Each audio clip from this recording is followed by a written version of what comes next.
Ayun, kamatis, pipino, sibuyas. Aloy, pwede palang salad ito. Ayan, gagawa tayo ng salad, guys. This time, di tayo magluluto. Ito ay magsasalad tayo. Sus, kasarap naman. Uy, halika, tara. Gumawa tayo ng salad. Naku, mukhang ang sarap-sarap nito, guys. Naku, nagpe-prepare muna tayo ng pipino, kamatis, sibuyas, yung Tagalog. Tapos, wala kasi akong lemon. Kaya, kalamansi na lang. At ayan, meron akong dahon ng sibuyas at mayonnaise. Ang gagawin nyo lang ay, hati-hatiin nyo siya sa gusto nyo. Kung gusto nyo ng cubes, ng palapad, okay lang. Pero sa akin, ginawa kong pa-cubes ito, guys.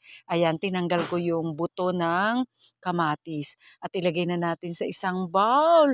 Pagsamasamahin na natin ng pipino, kamatis. So, ay, ang sarap. At ilagay na rin natin ang sibuyas, pati yung dahon na hiniwa-hiwa ko din.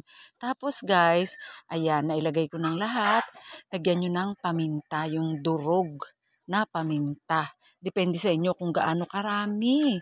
Tapos guys, kayo nang bahala dito. Optional ang toyo. Kasi gusto ko yung lasa ng toyo na yan. At pwede rin ang ilagay ang patis.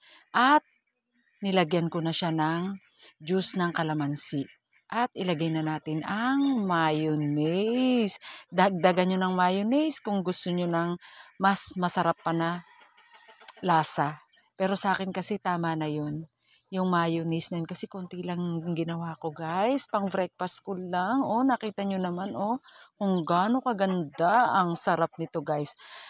I-try nyo. Napakamura, murang-mura na salad.